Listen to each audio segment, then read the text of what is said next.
10, 9, 8, 7, 6, 5, 4, 3, 2.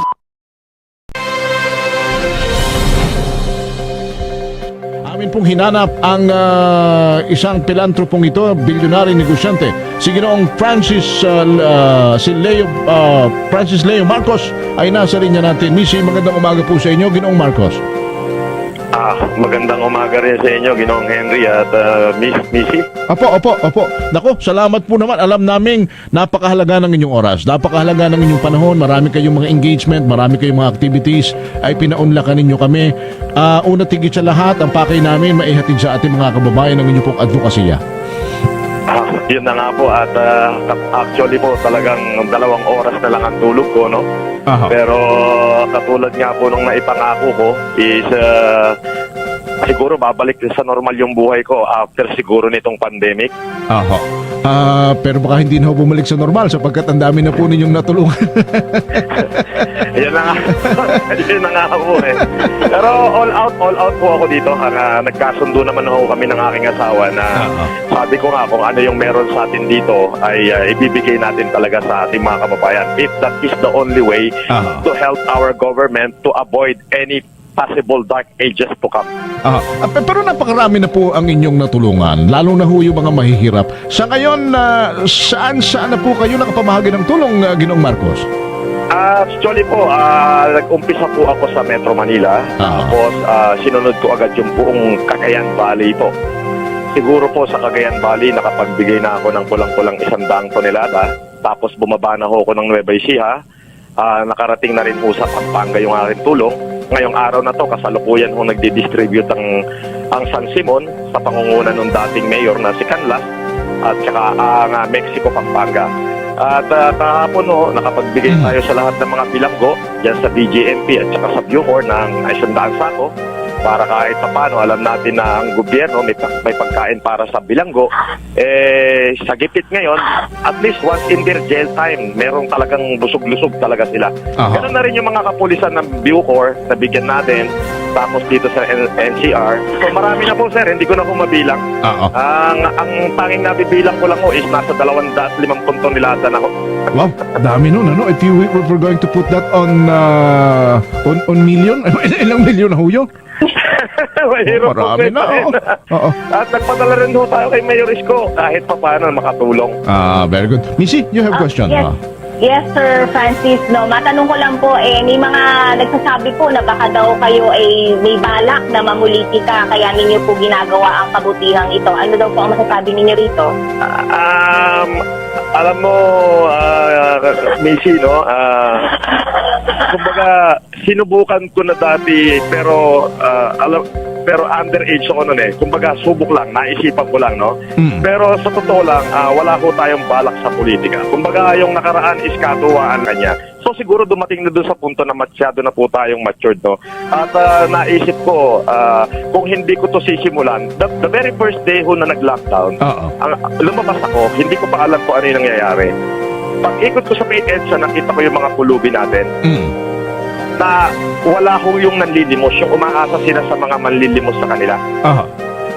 Wala akong nanlilimos. So ang ginawa ko, nagpaluto ko ng pagkain for 4,000 na katao para pakainin lang lahat ng pulubi sa ilalim ng EDSA, sa kahabaan ko ng EDSA. Sinali ko na rin yung mga MMDA. Hanggang sa may humingi na ng bigas. Hanggang sa may nagsasabi na 2 araw lang yung binigay na window ng ating gobyerno. Hindi kaya magkaroon ng chaos, baka yung tao magkaroon ng looting. So yun po agad, sabi ko ano kaya yung magagawa ko. So I started to think na magbigay ng bigas. Hindi naman ho pala ganun kadalit, napakarami hong Pilipino. So sabi ko, Panginoon, hindi ko to kaya. Sana pumasok tong drive na gagawin ko. So I started to shout out to challenge all the richest people na mga kapitbahay ko. Ayun, nagalit sa akin lahat, kaya umalis ako doon. Pero kasi ang sinasabi nga nila, tuloy-tuloy daw yung inyong pamimigay, pagtulong, Missy, ano? Kaya sabi nung iba, parang may balon kayo, parang may bukal kayo ng kayamanan. Saan daw ba nang gagaling at parang hindi na uubos ang inyong yaman? Ito po ang masasabi ko dyan, Kuya Henry, no? Being a blessing is more important than receiving a blessing. Kaya nga sa aking pagtulong, ang aking pakiramdam ay lubos akong binibiyayaan ng Panginoon. Dahil nagkakaroon ako ng kapayapaan sa aking puso na maibsan kahit ng maliit na suliranin na mabawasan yung pag-aalala ng ating mga kababayan. Alam nyo, naiintindihan ko yung kahirapan kasi lumaki din ako sa bukid. Namuhay din ako sa lansangan. At isang bahagi ng... Sa mga probinsya ninyo, maidagdag namin ng konti, sa mga probinsya ninyo? Ako po ay galing talaga, ang akin pong ama ay taga-norte, ang aking ina ay nahahating norte, Cordillera at Bulaqueña po. Ang aking ina. Ayun. At you were saying, lumaki kayo sa hirap, kaya... Lumaki po ako sa bukid. Ako po ay natutong mag-araro nung kabataan ko, nung maliit ako, siguro mga 12 anyos. Kaya nakikita ko pagka nagpapatalim kami, nasubukan ko talaga akong umawak ng araro. Kaya alam ko yung kahirapan. So alam nyo kasi yung katotohanan na hindi matanggap ng iba, na kapag binuksan mo yung puso mo sa pagtulong sa iba, totoo yung sinasabi ng Diyos bubuksan niya yung durungawan ng grasya sa iyong tahanan. Which is, Yes, may binadala na ako ni YouTube ng message. Pwede nyo pong makita yan. Makikita nyo sa Social Blade. Itatype nyo lang sa Google, Social Blade. Tapos makikita nyo na kung magkano yung, type nyo lang yung pangalan ko. Ipapakita ng Social Blade kung magkano na yung kikitain ko. So I mean, bukal sa puso ko yung ginawa ko, hindi ko expected, ibinalik agad ni Lord tenfold. So yun yung gusto kong maintindihan ng kapwa ko mayayaman Yung maging bukal sa puso niyo yung pagtulong sa mabababang uri ng tao, yun talagang bukal sa puso hindi yung may pagpapaimbabaw. Bubuksan talaga ng Diyos yung durungawan ng grasya. So wala kayong inisip, sir, na ito ay magiging Wala, ang inisip ko na nga Diyos ko, tinawagan ko na yung misis ko on the second day. Sabi ko, mahal, I'm going to help our government and our people.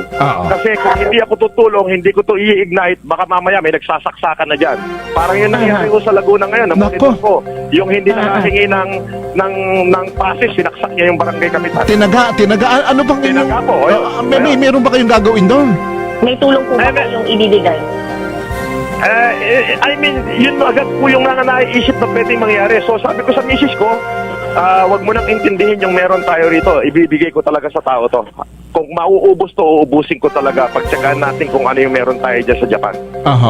Ayun. Hindi ko naman iniisip. Nakita nyo, nagbalik agad si Lord nang hindi ko naaasahan. Ayun. So, ibig niyo po bang sabihin, Sir Francis, na ang inyong pagtulong po ay isang misyon na ipinagawa sa inyo ng Panginoon sa palagay po ninyo?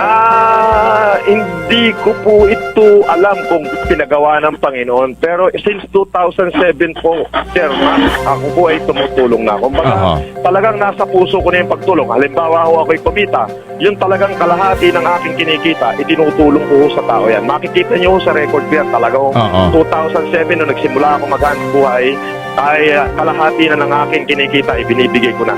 Hindi ko naman alam na puputok ako ng ganito. Hindi ko naman alam na magse-sensationalize to.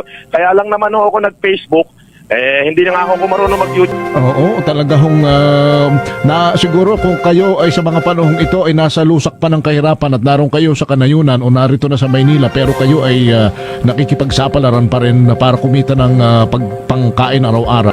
Basura ho talaga yung kinakain dahil sila yung mga tao na umaasa sa manlilimos. Nung unang araw, sino yung manlilimos? Wala akong tao sa EDSA. So doon ho nag-start lahat. Hanggang sabi ko, God, hindi ko kayang tulungan lahat. Pero kaninyo, prior to this, may mga charity works na kayo. Hindi lang nababalita. Marami po. Hindi ko pinababalita. Ang totoo po niyan, twice a year po ako nagkakandak ng Optimum Eye Care Program.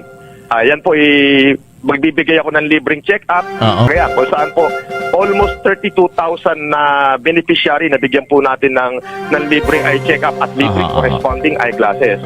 Okay, sir. Ganito. Kasi nga itong mga pagkakataong ito, talagang gobyerno, private sector at kayo mga philanthropist ay talagang nagkakaisa na. Ano pa ang inyo pong mga nakatakdang itulong at ibigay na alalay sa mga taong tinutulungan din ng gobyerno pero maari pong limitado na ang resources na ngayon ng gobyerno maski ang Pangulo ay talagang umaaray na rin sa sitwasyon. Ano pa ang inyong... Yun na nga po, kasamang Henry at kasamang... Ang sa akin po is talagang umaaray na ho. Kaya nga po, araw-araw, talagang china-challenge ko pa rin yung mga kaibigan ko. China-challenge ko lahat sila, pati yung mga kapwa ko businessman na gumalaw kayo.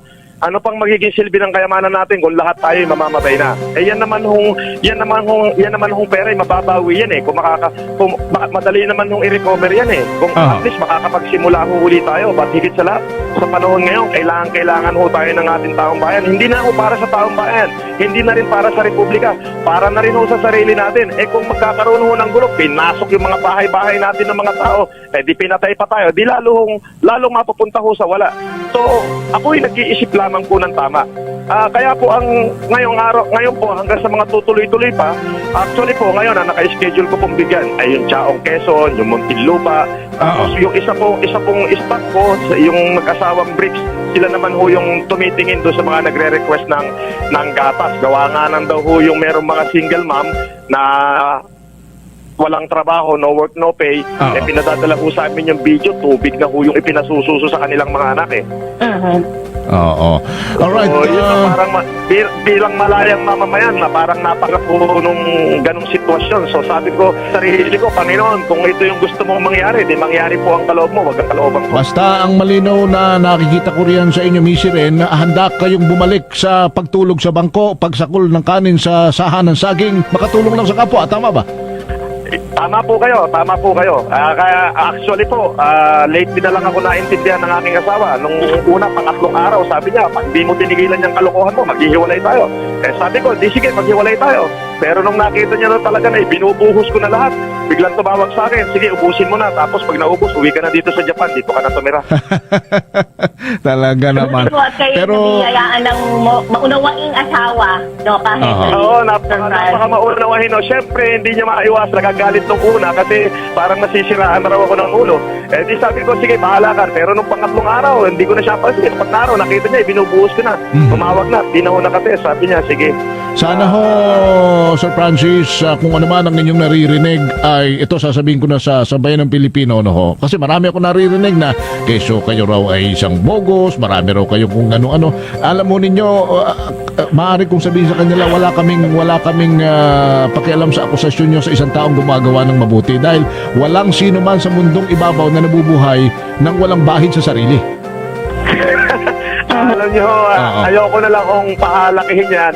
Ayoko na rin kung sagutin yung mga bagay na ganyan. Pero isa lamang ko ang sinasabi ko, kung yung kanilang mga sinasabi ay makatotohanan, andito ako sa aking bahay, andito ako sa aking opisina, at the very first day, sinasabi ko kung saan ako nakatira, pinakikita ko nga sa video kung saan ako nag-opisina, di puntahan ho nila ako rito at dala nila ako ng mandamiento de arresto at ako yung magpapa-aresto. Kesa alam nyo, yung heckler lang ho yan. Wala akong katotohanan yan at pinasisinungalingan ko ho yan. May kwento pa nga ho na kahapon lang lumabas na ako daw ay nangamkam ng lupa sa parting norte. At in-interview ho yung mayor, yung mayor ho ang sumagot na ako raw ho ang nagbigay ng mga lupa sa mga walang lupa doon. So baliktad ho yung kwento.